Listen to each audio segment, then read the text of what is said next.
Now you look at this champion and you're saying he didn't need to be buffed, and he wasn't buffed, except I'm telling you, when you give him a Doran's Blade flexibility, like you can go back and buy that, you kind of buff the Ghost Blade for no particular reason, you make clearing healthier, and you give the AD ratio back on the jungle pets, a champion that was still one of the best in the game. Just becomes that much better now. We have a 31 kill, Challenger career, super game to show you exactly why, if you are playing Graves, mainly Graves, and you are not climbing, it has never been as such a skill issue as it is at the moment. Really, nothing stops you. Nothing at all. You can control every game. So, we have here a Diana top lane, yes, against a Rumble top lane. We have Aksha mid versus Silas mid lane. And of course, your standard Kai'Sa, Xayah bot lane, which we're kind of used to at this particular stage. We have the Poppy jungle against us, and we know we should out-tempo her greatly. Here's the thing, right? Graves is one of these champions, and we coach a lot in the Virkayu GG Discord as well, where basically we talk a lot about, okay, look, don't overthink it. Can you invade this person? Can you gank this lane? Or should you just default to a full clear? What I love to do is kind of do your red quadrant and then decide, do I need to invade here if they start at top side and go down? That's great against Briars specifically. You can do that really well against Briars. Do I need to gank this lane here? Or do I need to counter gank this lane here? Or should I just full clear and gank bottom lane? And basically, it sounds complicated, but it's not. You do your red side quadrant and then you assess gank, where, invade, where, or full clear. And here what we have, it seems to be something quite strange and odd. There's a Poppy invading, okay, a Graves, while bottom lane goes in the aggressive trade. The Kai'Sa versus the Xayah Rakan is always tough. And as I was about to say, I don't know why you would go for this invade here. The deep board is fine. She wants to go for the dive. That's why we had a nice aggressive trade, the 2v2. We force a flash out. Alistar knocks us up, and Graves is just pathing in this direction, so he should have free real estate here. Spaces to avoid getting knocked out by the Rakan. Gets himself the first kill on the Birdman. He will chase down and most likely auto-attack the Poppy over the wall. The auction's going to show up down the bottom side here, and off we go. Is that a dead Xayah? And if you want to understand how to apply these champions and information to your own game, I have a free jungle improvement resource, as well as a dedicated program where we have jungle video courses, jungle coaching VOD libraries that has weekly free video content seen nowhere else, as well as Q&As and patch note rundowns, as well as a private jungle Discord. And if there's one thing I'm good at, it's converting junglers to gold, to emerald, to diamond, to master plus. If you want to climb faster than anyone you know, jungle div every game you play, click the link below or head to virkayu.gg. Yes, it is. And now you're thinking GG, except the game is 32 minutes long. So it's not GG. And obviously when you got a Silas, you got a Poppy, you got a Diana, you got a Xayah, you know, things can happen. And now, this is also a byproduct of the changes we've had over the last two patches, where the game is definitely a little bit slower than it has been. There's less damage, fights are a bit longer, more rotations are necessary, and with that means the team fights that you have are significantly more important in terms of your execution. And even with a lead, if you misplay it and you get picked off, still enough damage to be picked off, or if you miss a few spells in those extra rotations, games can be drawn out, especially when it comes to macro and things like that. So let's see exactly what happens in this game. Now, we know Poppy did red side quadrant into this dives. Graves is kind of having a cheeky look here, but obviously at this particular stage, you're not going to be doing this. We ward, yeah, you know, we'll see it, but it was unnecessary. He wants to get a scanner most likely, so you're just kind of making sure that you get benefits from that ward. If you haven't used your wards and you're going back to base to swap for scanner, just drop it where you're basing, you know. Ideally, you place it somewhere good, but just drop it because you want to see, you want to at least get that vision, right? You want to see stuff anyway. There's no point wasting a free ward, which I think people do too much anyway. They just don't place enough wards as a baseline. Now, the Poppy is obviously down on the bottom side here. She's done her blue. She's worried about the second rotation counter jungling, which was definitely a possibility. And that's the thing about this meta. We've spoken about the counter jungling and how good it is to counter jungle, but you don't want to be stupid either, right? Because if you go for these tier 2 invades, let's just have a look here, see if we can turn off the fog of war. You know, if you leave these level 1 camps up, and you want to defend these against the Graves potentially, that's fine, but the Graves would be stupid to go for them because his bot lane's in base. Your bot lane could rotate and he'll die because he hasn't spent any gold. Whereas now he just gets to go back to his own Krugs and Raptors with new quiver in this particular case, plus a long sword. And in theory, the Poppy should be pathing down here. She had no stress, basically. She didn't have to really worry about defending those camps, but I'm pretty sure she wants to try and gank again, but now she's compromised herself, basically. Sure, those camps can be taken again later, which is always something important. Tight vision, ward hopping there. Well, plant hopping, not ward hopping. That's the least thing.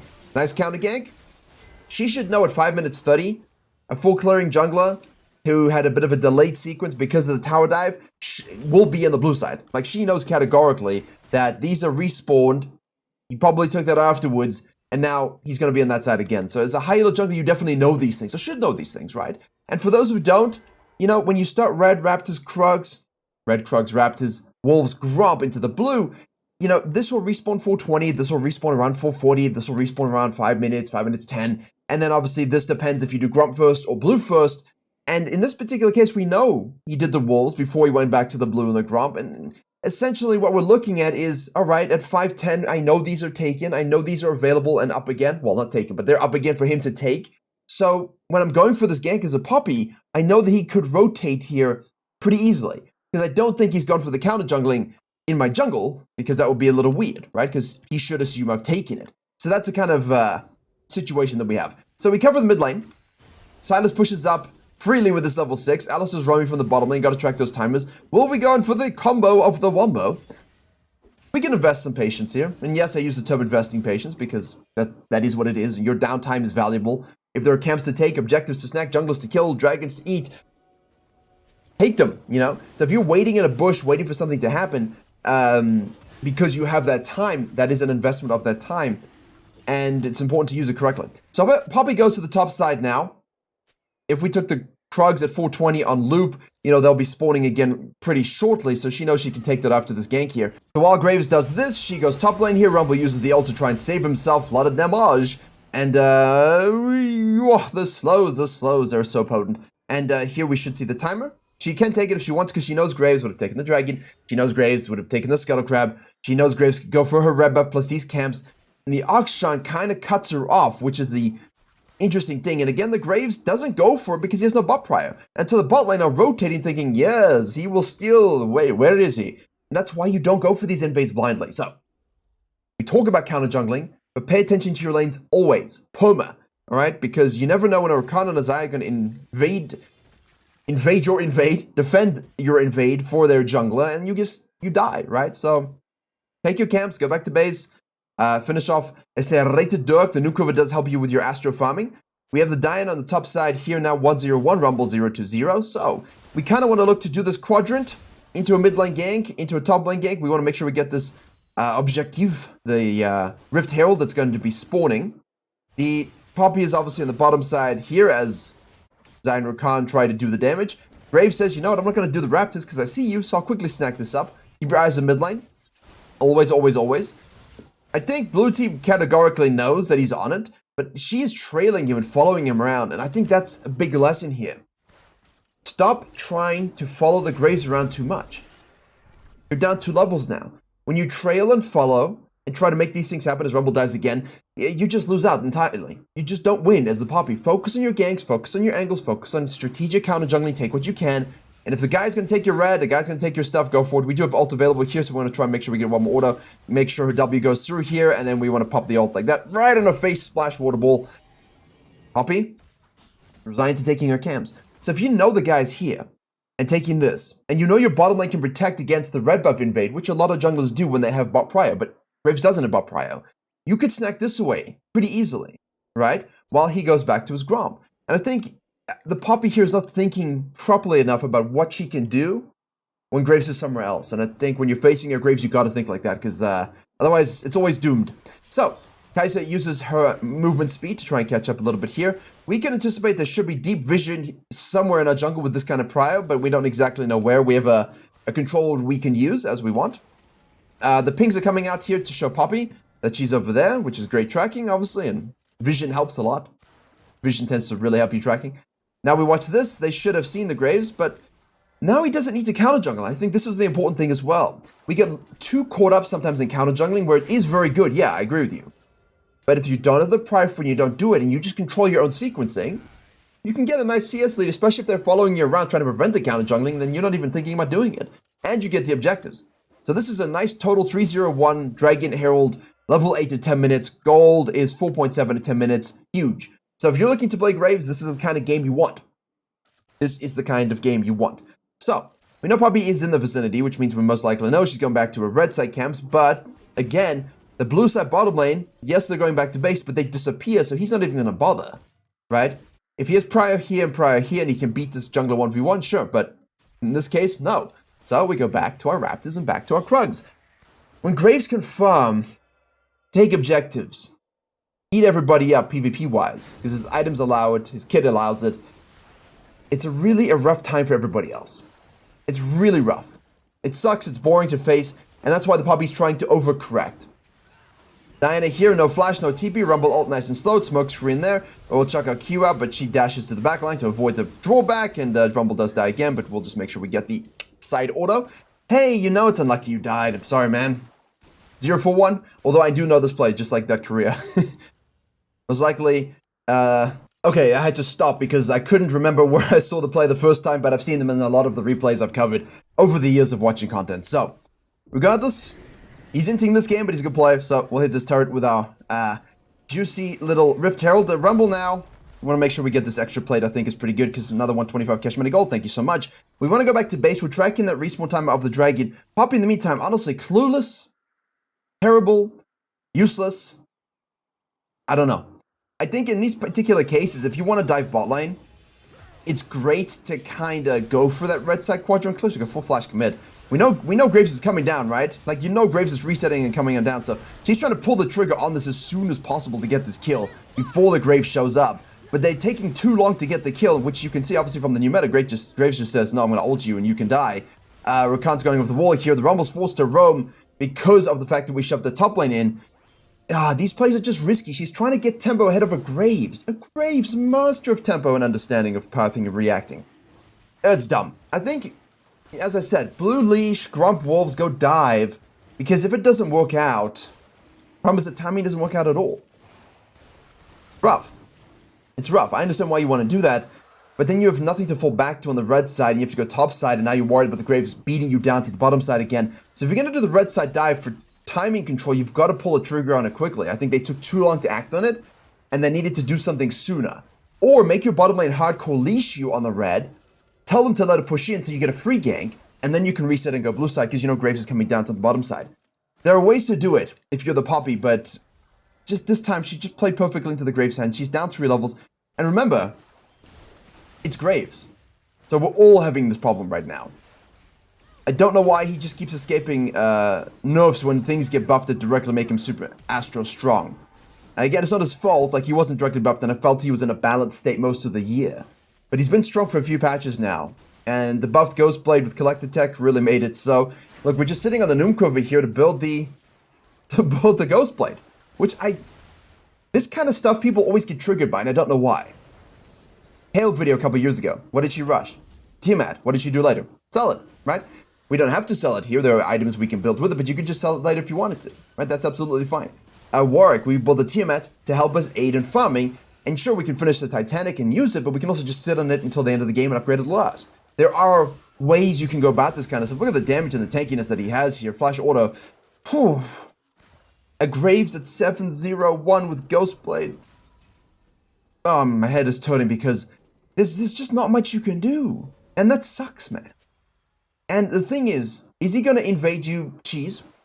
Is he going to late invade you regular, level 1? Is he going to red side quadrant invade you on your red? I usually reverse clear against Graves just for this purpose. You never know. Early vision, good sequencing, and avoidance are huge. And honestly, just playing your game plan. And I think the Poppy has tried to do her game plan, but she's just played to the same side as the Graves way too much. We can just rotate and clean things up, which is not what you want to do in this meta when it takes longer to kill people, man. Pain. But let's see. The game obviously still goes on for a while. So we hit the mid game here. We're in a decent spot. You look at the bot lane, not in a decent spot. Although the fact that they've only died twice is incredible. It says more about the Poppy. The top lane is 0-5-2. We have 7 kills. Top mid lane is 1-0-1. We're going to show up on the top lane here. We're going to make sure we get that EW. We'll get the auto Q, and that's a free kill onto the Diana again. Q against the wall. Thank you so much. Objective is on the map. Silas is shadowing the situation here to try and do something, but you know, it's a 3v3 with the Rakan showing up. Rumble then goes ahead and well, the replay froze. Okay, we're back from the replay freezing. Hopefully it doesn't do it again. Here we have the Rumble getting caught out. He ults. The Graves is now going to go in against the wall. Here we're going to focus on the Silas. We're going to burn him down. The auction shows up over the wall. Good TP by him. Hello, Rakan. Can I eviscerate you thusly? Which, of course, we do. And now we can fall back to the Herald. And Kaiser says, you know what? I got nothing else to do on the bottom side. I better show up here. Poppy's running away. 4-level lead.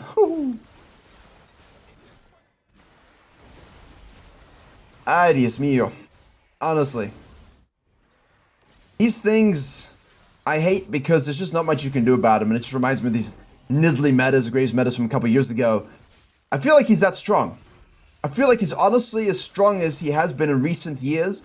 Obviously, with the jungle mechanics being a little bit different, but ban the champion. Ban Briar, ban Graves. Honestly, that's my recommendation. One of these two, don't see. The one that you are frustrated by the most. Second Herald. Mid laner pushing up here, and we can just kill anybody now. We've got Collector Ghostblade. We're basically full build at this stage with the Noonquiver farming tempo.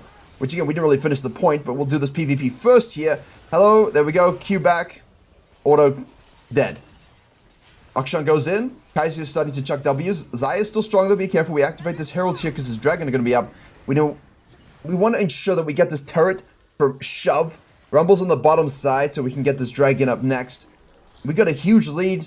Turrets are free kills for us. Auto attack, auto attack, auto attack. There you go. Well, a couple autos, a Q and a W. But you know what I mean. So, the reason for this Noonquiver, even if you sell it, obviously we can build it into things, but even if you sell it, is just so you can really ramp up your counter jungling, sequencing, and farming. And you've seen that here today. We are almost flame horizoning a challenger jungler at 17 minutes. Huge, no? And obviously now it's a Hextech Dragon, the third dragon. The objective control has been supreme. And the enemy, coupled with their bad decisions and his good ones, it's the fusion for this kind of game. And I think that's what people forget a lot. Graves can do this, right? And if you cannot match him, but you do this, he's going to take your mistakes and punish them greatly. Like, he punishes mistakes extremely well and quickly, too. You know, one little counter jungling rotation and you're screwed. And the puppy was overthinking it. He didn't even go for those things until later.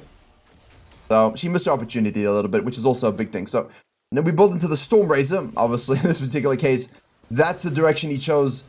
Can you see that? I get it, the energized attack, the extra damage, movement speed, against this kind of comp with mobility.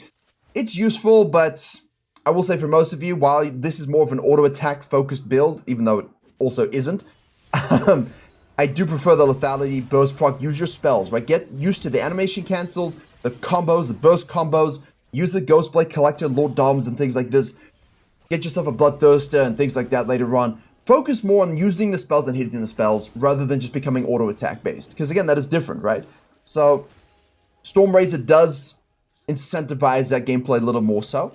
We will see the damage here. It doesn't really matter. At 10-0-2, you can build whatever you want, to be frank. But it's kind of the direction I like to send people first. Master your animation cancels. Master the burst combos with those 2-3 items. And then you can think about different kinds of playstyles. And I'm not a fan of the Trinity Force. Like, look at this. Why would you build Trinity Force here? Like, why would you ever build Trinity Force, right? It doesn't make sense. Ghostblade Collector's a 2-item spike? Nutty. Now you go things like Stormrazor to help you scale a little bit better. Here we go. We get trapped a little bit. It looks like we might fall. Oh, no. No? Yeah, okay. So, typical situation. Jungler who's fed takes turret, activates himself for counter jungling. They collapse and kill you. You give a shutdown. That does happen. So it seems like that shutdown is pretty bad, actually. Because you're the only fed one.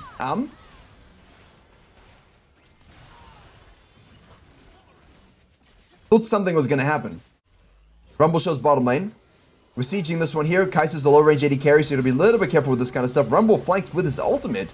Here we go. Take the turret first and foremost. Kite back now to kill the Diana, who's way too deep.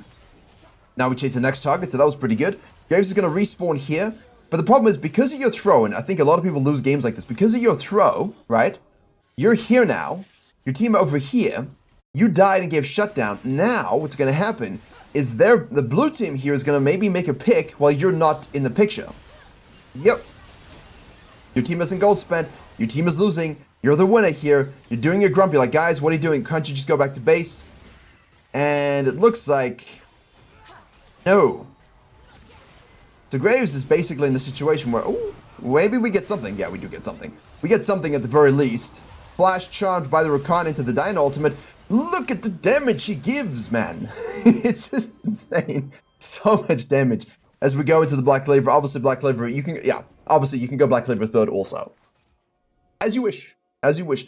But this build is showing us a nice fusion of fighter, burst, auto attack, kiting. Balanced, as all things should be, but it's also not supreme one way or the other. It kind of amplifies all of these things about the Graves, which I like these kinds of builds. So, we have now died twice, and we're gonna group up here. We want to make sure that's loaded up nicely. Here we go. So, Soul Point is up on the map. Let's see what we do, how we do. We are still huge. We obviously have the Kindle Gem now in our pocket as additional itemization. We're flanking from the side. Here we go. The smoke screen on the recon to stop that engage. We actually don't kill anybody. We're forced to disengage out of the fight here. Meanwhile, the rest of our team were pushed off on the side. We didn't actually kill anybody, so we have to join them from the front. Let's see now. Poppy front line. We can start it up and start to pull coin flip a little bit. We have a bigger lead. Obviously, in this particular case, if your team are useless, I would just push the bottom wave out. You're seeing that? You can do that. Silas is in the back line. Diana goes in for a massive ultimate. And with the Xayah, what a beautiful engage there by everybody. But mostly the Diana, that was nice. See, and there's the problem with Graves. You are a solo carry, you are 1v9. But 0-8, 2-1-7, it's okay, serviceable. But 1-4-4, people are too heavy. In your lower elo games, give up these dragons. Because if you can give this up here, and you can apply pressure to inhib and pressure to inhib, this is huge. You get even more fed, even fedder I was going to say. 16, 17, 18, and you can give away a Baron, you can give away a dragon, but if you don't die, that's the best idea. I know it's a little cliche, but you know what I mean. So they go ahead and take the dragon now. They go ahead and take the Baron now. They go ahead and reset now. They come back onto the map now. The gold lead is in blue team's favor. Truly a 1v9 game that's going to be necessary. So, when you saw that level 3 play, you probably didn't think this was going to happen, but as we all know, with bottom lanes and inting top lanes, it do be that way. Diana's now up a level. Yeah, we can trap here with 16. You know, we see a decently open map here. This wave's pushed up nicely. We see 2 people there. Can we get a pick off? That's what we really want to do here. See if Diana commits a bit more. We could cancel this base just to see. In case she's in the bush. Yeah, there we go. Of course she is. This is what you do. Rumble goes for the damage. Doesn't really matter now. The ultimate is burned, so we can just chase her down. Here we've got the Storm Raise. We've got the Fleet Footwork. We've got the damage. We've got the Sideways Q. And auto attack, auto attack, auto attack, expunge. Beautifully done. The moon weeps tonight. I mean, you kind of expected this, didn't you? I mean, you kind of knew. You kind of knew this was going to happen. So good cancel, good observation, good pick here. Silas pushes this up. This is always going to happen. Bot lane will push this up. Always going to happen. Back to base. We got the Black Cleaver. Juicy, juicy, fresh. Off we go. Hello there, Silas. Rumble now pushes that wave out. We'll go back to base. But because we have a dead person, we go for the full combo there. We're not actually able to kill anybody. Turret dead. We're off on the side here. We're watching a bottom lane as Poppy goes in. Xayah and Rakan from the back line. Silas kind of being shilling on the side. Just keeping the zoning on the Graves. Alright. 17 apiece. Kills. 51 gold to 46 gold. How do we carry this game? Now, there will be games where you do it with macro. And there will be games where you do it with micro. And I think we're going to see some micro. Because I know, and you know, that we have 31 kills this game. So we got 17 to go. It's a lot of kills. So, everybody's up. We're level 16. We're pretty fed. Don't forget to buy yourself an elixir if you're going on the map here. We don't have one, but just in case. We see here the mid lane. They overcommit for no reason. We're deep in their territory. We can chuck that ult and get that free kill. We obviously have here the TP committed by the Dana. She's going to go and we avoid that damage. Zonius gets procced. The Rakan over the wall. We avoid that knock up there. And, Akshan flashes. We just keep auto-attacking and sticking as much as we can. Diana moves away. Poppy shows up. Not doing a very good job this game of really doing anything.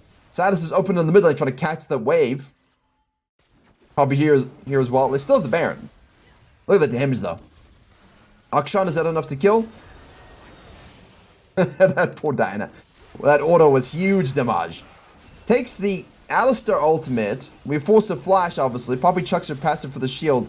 But we don't really care too much. There you go. 19 kills. Unofficial penta. That's with the Storm Razor. Huge. Bottom wave is now not in a best position for the Soul Point coming up. But it's hugely all the way up here. If it's here, you can catch it. But it's all the way up there. So we'll let the Kai'Sa take it. We go into the Mortal Reminder just to deal with the healing of the Silas mostly. And the Xayah, I guess. We'll see by the end. I think it's a fine item in this particular game. Well, I don't really see why you would build it instead of like a Lord Doms, you know? I guess they don't have more HP than you either because you've got Black Cleaver, but for the Diana, for the Poppy, and for the Silas, that could be very easily the case, you know? So keep track of... good night, ADC. Keep track of the HPs of the enemy. So if you're like, look, I don't really want Mortal Reminder, I don't really want Cyrilda's Grudge, I would like something with crit, obviously, you know, some armor penetration. Is the anti-heal worth it here? Yeah, I could use it, but I really want Lord Doms, but their whole team is less HP than me, that I'm not getting Giant Slayer passive, so Mortal Reminder will do work, right? You'll get the anti-heal for what it's worth, and you'll still have all the stats you want. This is a problem. This is a problem. The lethality on this is also absolutely astronomical at this stage. Enemy regen reduced, 18. Well, it's worth the buy in my book. I don't know. You just cannot let him get to the stage. It's, again, like, he's gonna do his stuff. You saw this. He didn't do anything exemplary. I mean, he played well, but he just sequenced and ganked here and there and got some objectives because the Poppy gave it to him. You just can't give him these freebies, you know? And trading is okay, especially if you get someone hyper-fed that can deal with him. But he's just astronomically better than everybody else's game. The champion is just so broken. Inhib will be taken now. Goodbye, Silas. You die, though, says Cow. Graves is in the back line. Ooh! One more auto attack and Q if we need it. Auto is all we do need. Q, draw back, auto attack, smoke screen. Retract. What's the ult cooldown now? 34.29 seconds. See the spacing, though. He's using that fleet footwork properly. You know, even if you're not going any Storm Razor kind of items, like, he's using that positioning with the fleet really, really well. And also using the mobility from the Ghost Blade the whole time, right? You gotta track these actives, like, gives you movement speed. Use it. I like this too. Fog of War Gap. Hello! Simple. You got yourself an E, you got yourself a Q, you got yourself a W, you got yourself a few autos. Dead person. Now, 23 kills, cash in pocket 3,166. This is not like the Rengar days of old where we necessarily would rebuild ourselves all the way up and sell everything and go, you know, like Rengar we would build in 2020, crit, and then you just go full, you build lethality, get all of your items completed, get so fed you start selling them for crit items. Just the way the game worked back then. They're going to try and do a Baron here with the Graves. Cow goes in, Graves says, no, people die tonight. Obviously that Rakan will be dead. The Poppy knocks us back into a wall. We have the Silas going in on us, but nothing can stop us now. And the healing reduction there is 8. Actually, you know, more than I thought. I'm not gonna lie. It's more than I thought it would be, but he is fighting a lot. So now, I don't know why you wouldn't necessarily just go for the Baron. I think it's greedy to try and end. I think you can definitely end. But the problem is, you've got Diana holding, Kai'Sa's in the top wave, we're catching mid wave. I think it's easier just to do the Baron. Like, I know you can definitely end, but Diana's up, Poppy's up, you can take inhibs and everything, but I feel like if we just take the Baron reset, go spend all our gold as a team, buy elixirs, you can just rush it down and end one more time, and thereafter. But it works both ways. Like, you can take the whole base as well. Yeah, I mean, you can. I just feel like if you got Baron in this kind of game with Soul, you can just totally end the game quickly. But anyway, let's have a look here. Because now you're kind of waiting a little bit. Here, Graves finally arrives. Now they all detach. You see what I mean? Like, this is just kind of the situation. These are, if everyone's at the same page and you end, that's great, but I'm very much of the mind that I would like to just do the Baron, go get an elixir, you know, everyone can finalize the builds. They're not stopping us. They're not stopping us, you know, so makes sense though. Right. We don't need to base it. We're full build. Sure, we can buy an elixir, but why would we necessarily base? They're trying to sneak away this Baron. Oh, the Silas shows up. This is the Penta from the Best Junglers video, so he's going to die right here. Stopwatch is burned. Good night. Doesn't even show up on the ticker here. Rakan's out of position. Poppy was on the top side. She's going to float it down here to try and stop this. Knocks us against the wall. There's basically no damage to us. We have a lot of HP. We have armor shield from the Black Cleaver. Auto attacks are just dishing it out.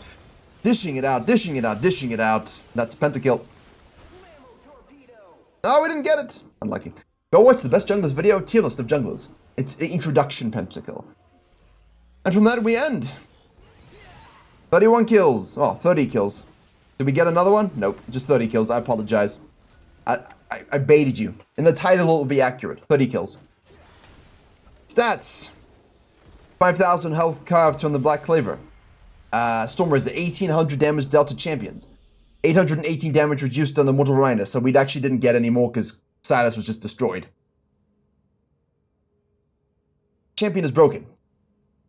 Play it or ban it. Thank you very much for watching. Virkayu GG for all of the extra jungle stuff you need, and as always, I will see you all in the next one.